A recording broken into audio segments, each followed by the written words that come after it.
నమస్తే మామ, నేను మీ ఆటో బాబు 1431. ఇంకా 10 రోజులు ఉంటే నా 2 ఈఎంఐలు కట్టాలి. ఏం చేయాలో కూడా అర్థమైతలేదు మామ. ఇదేం గ్యాస్ రేటో ఏందో మామ. ఆటోకి పోదామంటే గ్యాసే దొరుకుతలేదు మామ.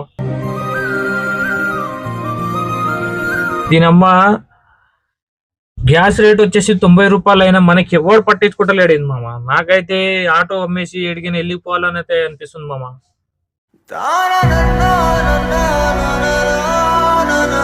నిజం చెప్పాలంటే 7 తారీఖు 2 ఈఎంఐలు కట్టాలి. ఏం చేయాలో కూడా అర్థమైతలేదు, నెత్తి నొప్పి లేస్తుంది. పొద్దున్న లేసే గ్యాస్ వెతకలాడాలో, అన్నం తినాలో, టిఫిన్ చేయాలో కూడా అర్థమైతలేదు మామ. ఈ ఆటో డ్రైవర్ల పరిస్థితి ఇంత ఘోరంగా అయిపోయింది.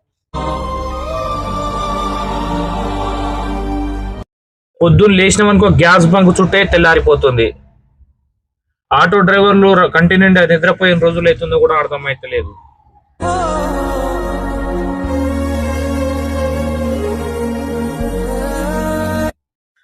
నిజానికి చెప్పాలంటే వాళ్ళు యుద్ధం చేస్తున్నారు, కానీ మనం ఇక్కడ ఈ హైదరాబాద్ లో అయితే ఆటో డ్రైవర్లు గ్యాస్ తోటి యుద్ధాలు చేస్తారు మామ.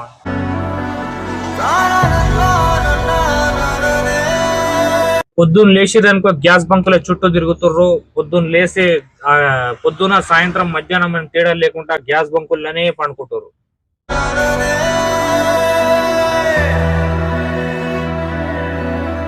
అట్లా అయిపోయింది ఆటో డ్రైవర్ల పరిస్థితి. ఇట్లున్నా సరే ఆటో డ్రైవర్లకి కొంచెం కూడా కస్టమర్స్ కూడా ఒక 10 రూపాయలు ఎక్కువ ఇద్దాం అని లేదు. మనం 10 రూపాయలు ఎక్స్ట్రా అడిగినాం అనుకో రోడ్డు మీద అడుక్కొని తింటారు కదా, ఆన్ లెక్క అయితే చూస్తారు.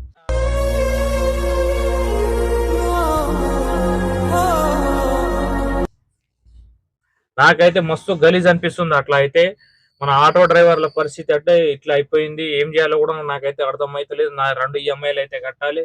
నా లెక్క ఇంకా ఎంతమంది డ్రైవర్లు ఆటో డ్రైవర్లు ఉన్నారు, వాళ్ళు ఎన్ని ఈఎంఐలు ఉన్నాయో. ఆ ఇరాన్ అమెరికా ఎంత కొట్లాడుతున్నాయో, మన ఆటో డ్రైవర్లు అయితే మన హైదరాబాద్ లో మనం ఆ గ్యాస్ కోసం అయితే అట్లా కొట్లాడుతున్నాం. పొద్దున సాయంత్రం మధ్యాహ్నం అని తేడా లేకుండా. ఇక ఏం చేయాలో, ఇక ఎన్ని రోజులు అయితే యుద్ధం జరుగుతుందో, మన ఆటో డ్రైవర్ల పరిస్థితి అయితే ఎట్లుంటుందో కూడా అర్థమైతలేదు నాకైతే.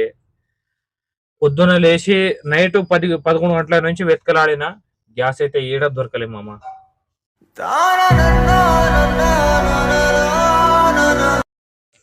ముందే గ్యాస్ దొరుకుతలేదంటే